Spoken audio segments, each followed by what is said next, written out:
حضور کے دور میں بھی جب رمضان المبارک آتا تھا تو حضور نبی پاک علیہ الصلوۃ والسلام خوش ہو جایا کرتے اور صحابہ کرام کو خوشخبری سنایا کرتے تھے کہ وہ مہینہ آنے والا ہے یا وہ مہینہ آ چکا ہے کہ جس میں اللہ تبارک و تعالیٰ اپنی رحمتوں کے دروازے کھول دیتا ہے اور اس میں بے شمار لوگوں کی بے حساب اللہ تعالیٰ مغفرت فرما دیتا ہے۔ لیکن اس سے پہلے کچھ ضروری چیزیں ہیں جن کو سمجھنا ضروری ہے۔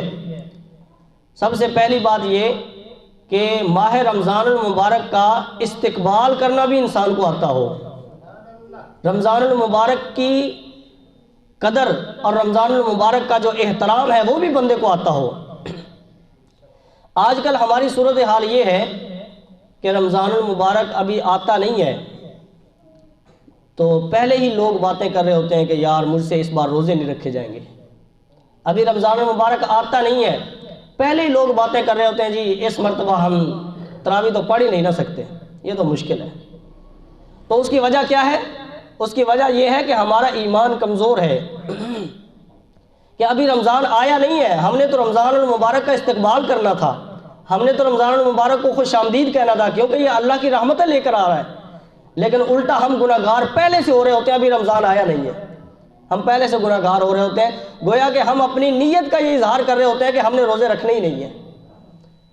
تو جیسی نیت پھر ویسے اس کے عمل۔ تو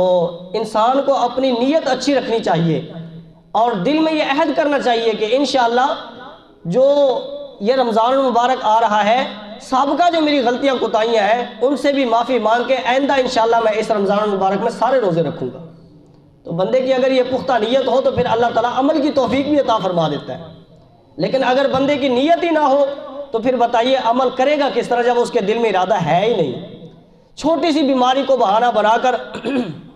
بندہ اگر بہانے بنانا شروع کر دے تو چھوٹی سی بیماری کو بہانہ بنا کر کہتا ہے کہ بس اب میں جو ہے نا مجھ پر کوئی شریعت کا حکم لاگو نہیں ہے، حالانکہ ایسی بات نہیں ہے۔ بندہ چاہے جتنا بیمار بھی ہو نا، نماز اس پر پھر بھی فرض ہے۔ حضرت عمر فاروق رضی اللہ تعالیٰ عنہ آپ پر جب قاتلانہ حملہ کیا گیا، یعنی آپ کو شہید کرنے کے لیے اس بدبخت نے خنجر آپ کے پیٹ میں مارا اور آپ کی وہ جو بڑی آنت ہوتی ہے وہ کٹ گئی اور آپ کی یہ حالت تھی کہ جب دودھ پلایا جاتا تو اس پیٹ سے باہر آ جاتا تھا، یعنی ایسی حالت ہو گئی آپ کی۔ تو نماز کا ٹائم ہوا تو لوگوں نے کہا کہ اے امیر المومنین نماز کا وقت ہے، تو آپ نے فرمایا بے شک نماز کسی صورت میں بھی بندے کو معاف نہیں ہے۔ اس حالت میں بھی چارپائی پر لیٹے ہوئے آپ نے نماز ادا کی۔ تو آپ مجھے بتائیے کہ اتنے زخمی حالت میں بھی وہ نماز پڑھ رہے ہیں، تو کیا نماز ایک معمولی سے زخم کی وجہ سے یا معمولی سی بیماری کی وجہ سے چھوٹ جائے گی؟ روزہ معمولی سی بیماری کی وجہ سے چھوٹ جائے گا؟ یا باقی جتنے بھی اعمال ہیں ہم چھوٹی سی مجبوری کی وجہ سے سب کچھ چھوڑ دیں گے؟ ایسا نہیں ہے۔ جو چیز اللہ نے فرض کی ہے وہ ہر حال میں فرض ہے۔ ہاں رعایت ہے، اللہ نے رعایت دی ہے، رعایت اللہ نے مختلف کاموں میں دی ہے۔ مثال کے طور پر کوئی بندہ اتنا بیمار ہے کھڑا نہیں ہو سکتا، اللہ تعالیٰ نے فرمایا کوئی بات نہیں پھر بیٹھ کے پڑھ لو، یعنی اتنا بیمار ہے کہ کھڑا نہیں ہو سکتا، کسی صورت بھی کھڑا نہیں ہو سکتا۔ یا جس طرح یہ آپریشن ہوتے ہیں ٹانگوں میں راڈ ڈال دیتے ہیں تو اس کی وجہ سے آدمی سجدہ نہیں صحیح طریقے سے کر سکتا، تو پھر فرمایا کہ اشارے کے ساتھ نماز پڑھو۔ رعایت اللہ نے ضرور دی ہے لیکن معافی بالکل نہیں ہے، نماز پڑھنی ہوگی۔ بہرحال رمضان المبارک کا مہینہ آنے والا ہے، اس سے پہلے بندے کو اپنے گناہوں سے سچی توبہ کر لینی چاہیے، کیونکہ جب رحمت والا مہینہ آئے تو ہم اللہ کی بارگاہ میں اپنے گناہوں سے سچی توبہ کر چکے ہوں، تاکہ اللہ کی جب رحمتیں آئے تو وہ رحمتیں ہم پر بھی اللہ تعالی ہمیں بھی وہ نصیب فرمائے۔ اللہ تعالیٰ نے قرآن پاک کے اندر ارشاد فرمایا یا ایھا الذین آمنوا توبوا الی اللہ توبۃ نصوحا، اے ایمان والو اللہ کی بارگاہ میں توبہ کرو اور ایسی توبہ کرو کہ وہ آنے والوں کے لیے نصیحت ہو، توبۃ نصوحا ہو، آنے والوں کے لیے نصیحت بنے۔ توبۃ نصوحا کا مطلب یہ ہے کہ پکی توبہ بندہ کرے، اور جب بندہ اللہ کی بارگاہ میں پکی توبہ کر لیتا ہے تو اللہ تعالیٰ بندے کے سارے گناہوں کو بخش دیتا ہے،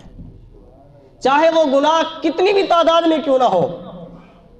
حضور نبی پاک علیہ الصلوۃ والسلام کی حدیث مبارکہ ہے، میرے آقا نے ارشاد فرمایا کہ اگر بندے کے گناہ سمندر کی جھاگ کے برابر بھی ہو جائے اور بندہ اگر اللہ کی بارگاہ میں سچی توبہ کرے تو اللہ پھر بھی اس بندے کو بخش دیتا ہے، لیکن شرط ہے، شرط کیا ہے کہ وہ توبہ سچی ہونی چاہیے، یہ نہیں کہ زبان سے بندہ توبہ کر رہا ہو، اے اللہ میری توبہ، اے اللہ میری توبہ، استغفر اللہ پڑھ رہا ہو، توبہ توبہ کر رہا ہو، لیکن دل میں وہ نیت ابھی کھوٹی ہو اس کی، تو وہ توبہ نہیں ہے۔ توبہ کی جو شرائط ہے نا، وہ شرائط اس میں پائی جائے، پکے دل سے توبہ کرے تو چاہے اس کے جتنے بھی گناہ ہوں اللہ تعالیٰ سب کی بخشش فرما دیتا ہے۔ تو اب جو ہے نا ہم سب نے یہ عہد کرنا ہے کہ انشاءاللہ رمضان المبارک جو آ رہا ہے اس کے پورے روزے رکھنے کی کوشش کریں گے، رکھیں گے انشاءاللہ،